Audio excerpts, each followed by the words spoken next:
It is my distinct privilege to introduce Scott Newgent. He will be familiar to many, but to some, this is going to be the first time that they will be meeting Scott. Scott, thank you so much for taking the time and being with us on the program. I appreciate it. Thank you for actually screaming the truth as a mental health professional. I appreciate that. Well, you and I have interacted on occasion back and forth on Twitter, I think, and we've been banned. You've mentioned how many platforms you've been banned from, and I've been banned on a number. We are intense, you and I, probably for different reasons. I, as a therapist, know that this is a sham. That's why we call this unmasking the trans deception. But you've lived it. You've been on multiple programs, and people may recognize you from Matt Walsh's program or his documentary, What is a Woman? Yep. And from what I hear, that really, the trajectory from there was significant for you as far as people beginning to realize that this is what we're doing to kids is diabolical. For the first time in history, a marginalized group has a huge dollar sign on the top of their head. We have 5 children's hospitals in the United States promoting that. What? That's a phalloplasty. That's a bottom surgery. We have 5 children's hospitals in the United States telling girls that they can be boys at $70,000 a pop in a surgery that has a 67% complication rate. That will kill me from infection, that I can't sue on.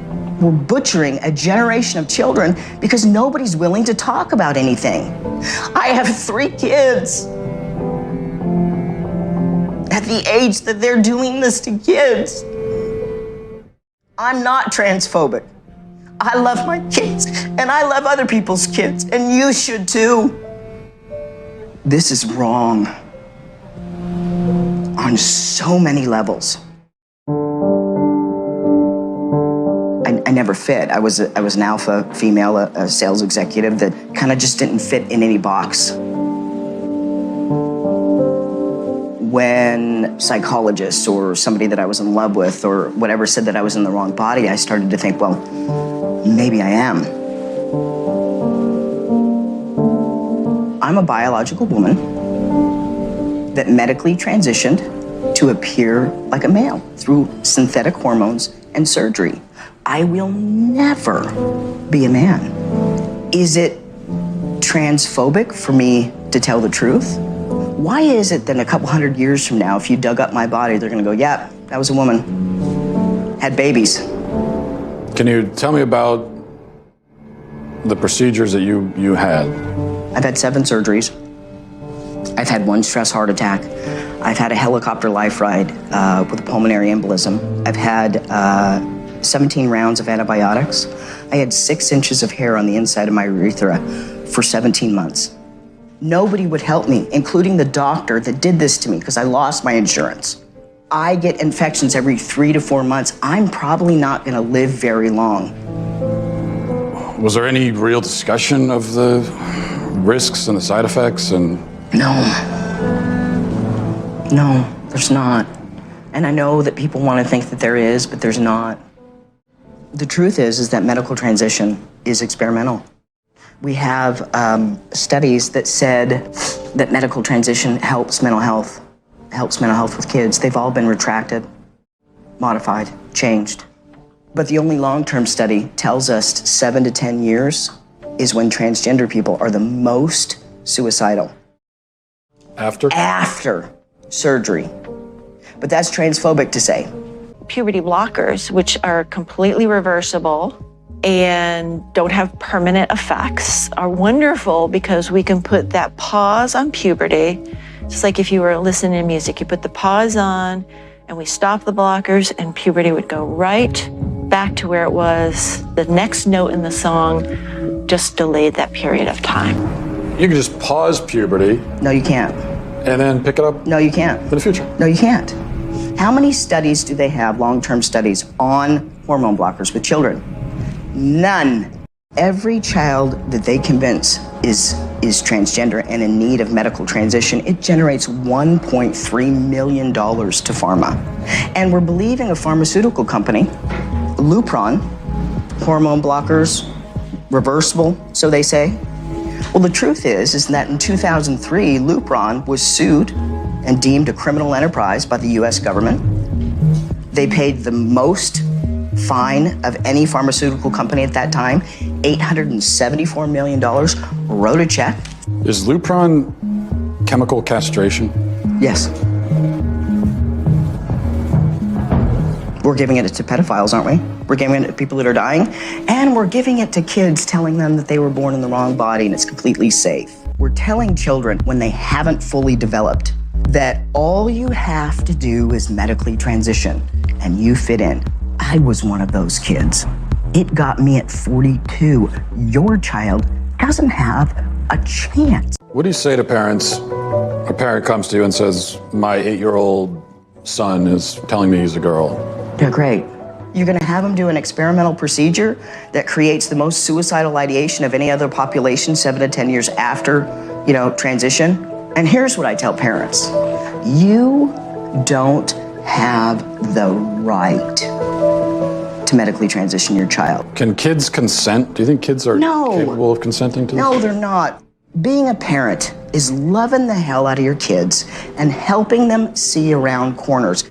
We have 5 children's hospitals in the United States promoting that.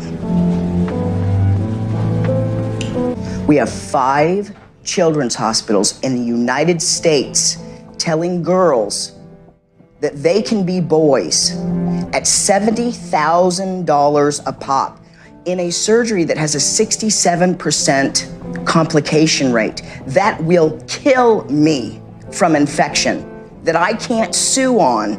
We're butchering a generation of children because nobody's willing to talk about anything. I have 3 kids. At the age that they're doing this to kids. I'm not transphobic. I love my kids and I love other people's kids, and you should too. This is wrong on so many levels. Yeah, it is. And actually, I had been doing this a lot longer than What is a Woman? This has been 5 years. I mean, I helped write the first bill that's being passed in states today. In fact, as a matter of fact, let people know the different legislatures.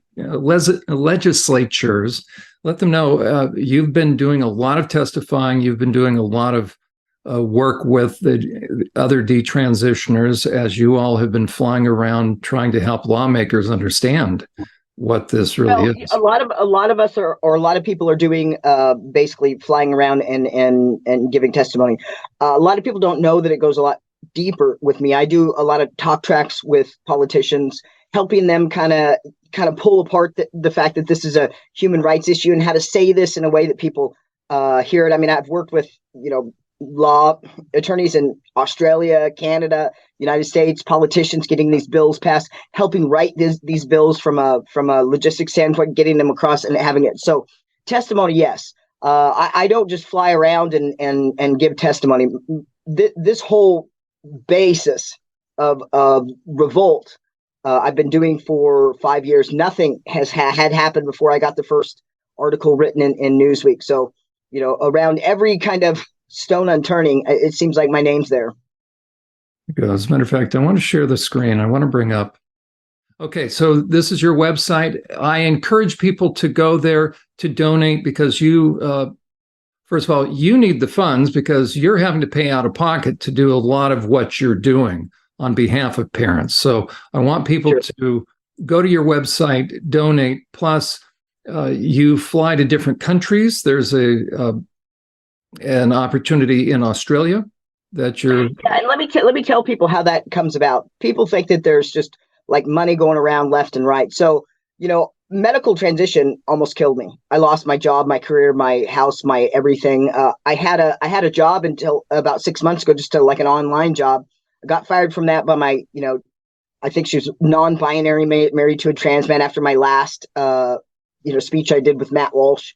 And then I started working on bills and that type of stuff. So, when you go on my website, you'll see Australia, million marks, right? Well, that's like plane tickets. I mean, it was just online trying to get like a press release out. That's like $400 or $500, this and that. And I've gotten $180 worth of donations. This is blood, sweat, and tears. This is basically that I almost died from, medical transition. And I promised God, whoever, that I wouldn't stop screaming until people knew about this. If I could live through it, to be here for my kids. So I'm alive. This has nothing to do with me, flying around, just pretending like I'm famous. Anybody that has ever worked within this or worked with me understands on a real carnage level how committed I am to this. And I want to attest to that, Scott. You've lived through it. I, as a therapist, have been kind of banging my own drum, so to speak, for a number of years. Yeah. So I realized this was a thing because as we tell people, or as I share, that trans is a ruse in terms of this term never existed. So back in 2005, in terms of the therapeutic world, we never saw any. And so this has been a manufactured issue at the expense of kids. And what is being pushed is harming young people for the rest of their lives. And Scott, you went through it. You are living it now. Share with people, you've shared this multiple times on multiple platforms, but to really draw people in for our discussion, describe the surgeries that you've had, because this is what's being pushed on kids. You are living what's being pushed on kids, so you are the expert now. That's why you're wanting to scream louder. In my own right, here we have this platform unmasking the trans movement. So we're trying to scream both in our own worlds here to help people understand this is a ruse, and kids are being scarred for life. It's true, John. But here's the thing: is speaking about that to me, I hear you because I've lived it. Unfortunately, the people on the other side of the screen that are listening to us don't understand that.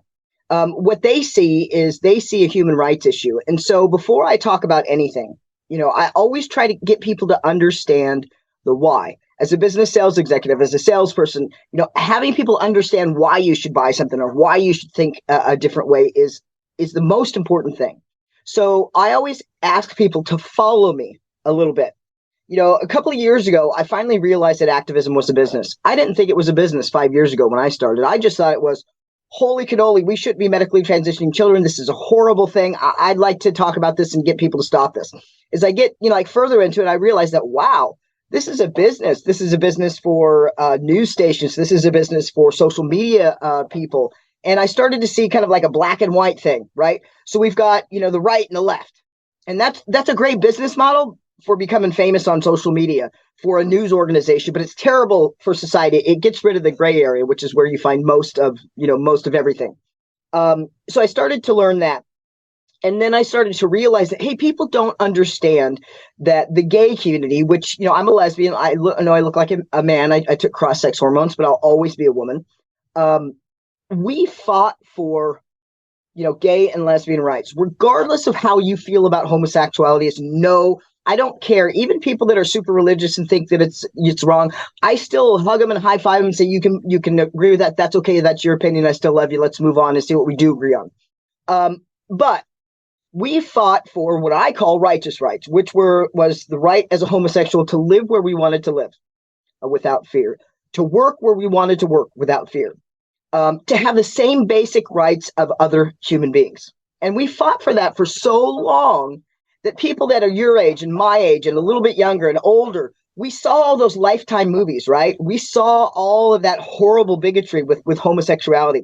So now we are the parents that have these children. And these children are coming home and speaking about transgenderism with the same kind of tint that they talk about homosexuality. And so we're sitting back, and I always talk, I'm talking to straight parents. I'm talking to you straight parents. I'm trying to wake you guys up. I am the rainbow. So these straight parents are sitting home, and all of a sudden their kid comes home and says, I was born in the wrong body. And, they go, well, I love you. I'm going to accept you. And all of those things that we have taught for 50 years with the gay and lesbian community is kind of like a knee-jerk reaction for straight people, right? So that's where we're at. Now, in 2015, what happened in 2015. In 2015, rights for gays and lesbians worldwide was won.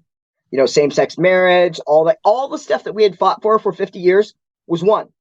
And well, guess what? In 2015, we had LGBTQ organizations, all over the world claiming bankruptcy. There was one in, perfect example, one of the biggest ones called Stonewall in the UK claimed bankruptcy in 2015.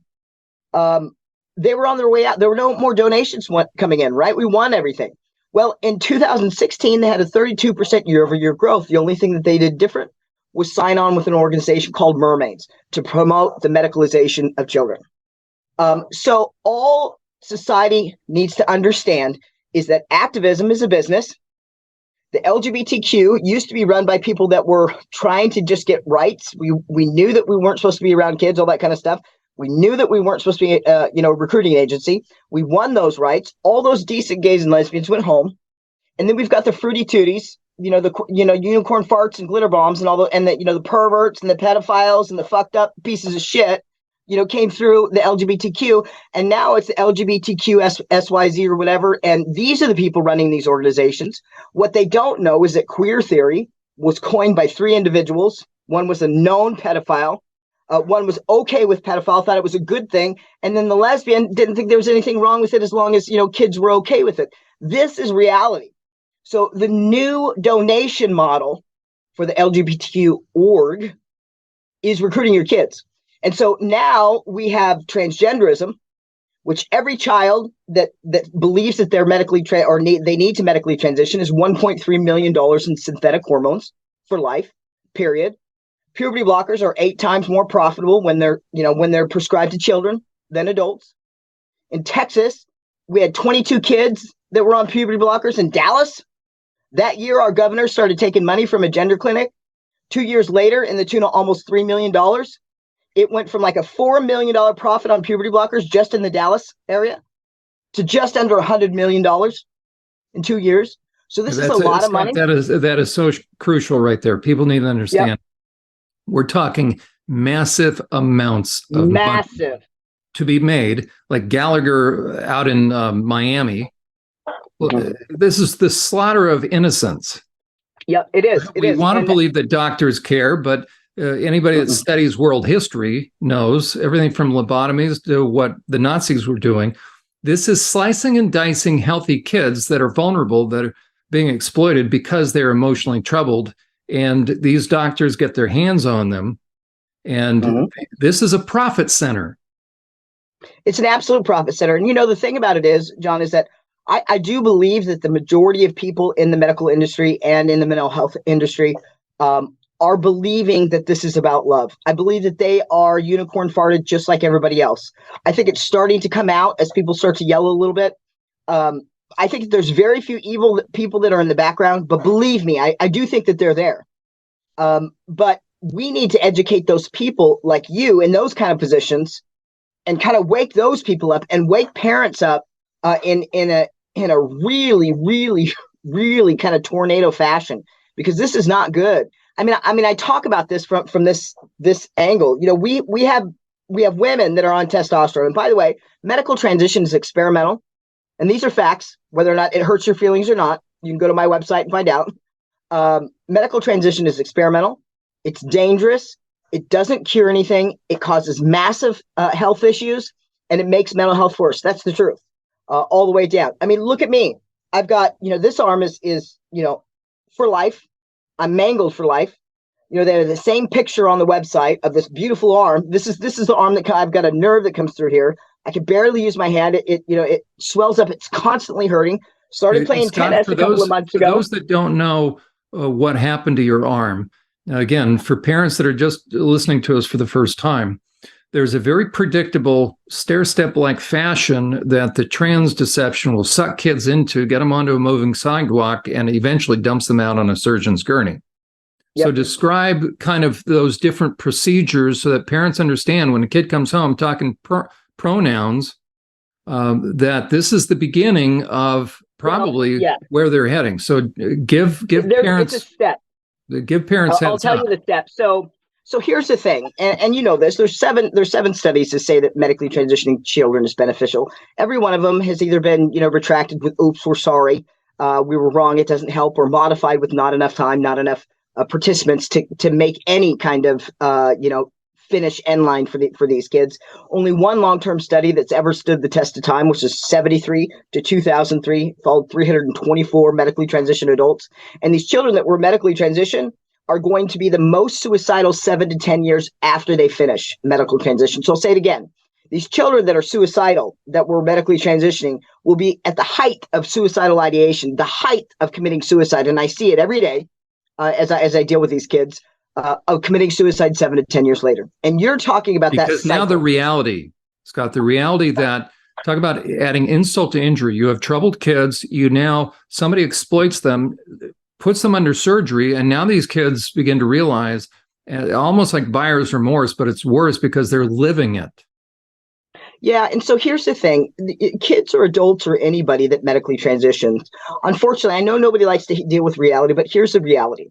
So we have a child that is either autistic, mentally gifted, super smart, mentally ill, anxiety, that kind of stuff, same-sex attracted, trauma, any type of trauma at home. All the socially awkward children are kind of sucked in to the idea that they're transgender. And if you have one of those kids, and Scott, when you say trauma, what I'm talking about. When you say trauma, we're also talking about a lot of these kids have had their sexual boundaries crossed.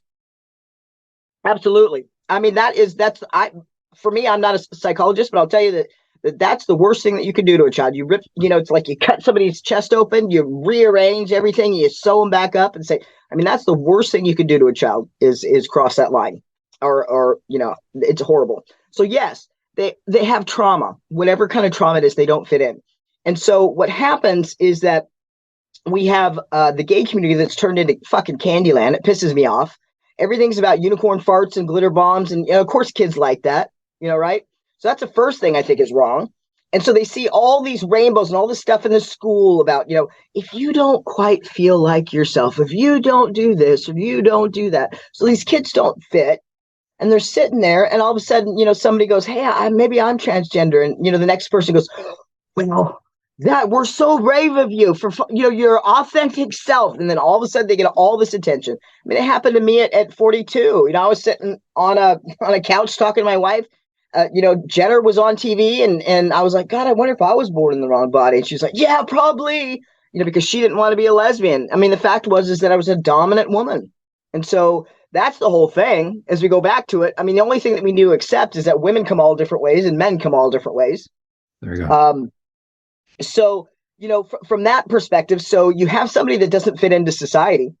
And then you're telling them that there's something wrong with them. So all their authority figures, their teachers, the therapists, the doctors, well, I was born in the wrong body. Well, you know what? I'm so brave that you're doing that. I'm so brave. And so then it goes through talking everybody into the idea that you were born in the wrong body. And you don't feel better. I mean, that whole high of telling everybody, getting all that excitement, I mean, then the excitement goes down, right? And Scott, that's key right there. Right? Because throughout this entire process, what's happening to these kids, they're emotionally troubled. Mm-hmm. Adolescence is a hard time anyway. I mean, it's hard time. So if you're talking to troubled kids and then they're going to have to go through adolescence. But the one thing you hear time and time again from all these kids, and you lived it, but all these young kids is they're chasing the next high because what they thought was going to be a quick fix all of a sudden didn't do it. And that's how they're additionally lured to continue further and further down this moving sidewalk. Well, sure. As soon as you do this, the first thing that happens is that there's people that are going to give pushback. Parents are going to give pushback, all that stuff. So the first level is to get people on the idea that you were born in the wrong body. Once you get that, then it's like, I don't feel better. But, as soon as I get on puberty blockers, I'll feel better because I have the wrong hormone going through my body. So then you get on puberty blockers and go, oh, okay, that didn't work. And then, but as soon as I start on testosterone or whatever, I'll feel better. So you get on testosterone. Well, when people stop mispronouncing me, I'll feel better. And then they stop doing that. Well, you know what? As soon as I get top surgery, I'll feel better. You get top surgery, it doesn't feel better. Well, as soon as I get bottom surgery, I'll feel better. And then you're about 17 or 18 years old and you realize that, well, that didn't help a fucking thing. And now I can't have children.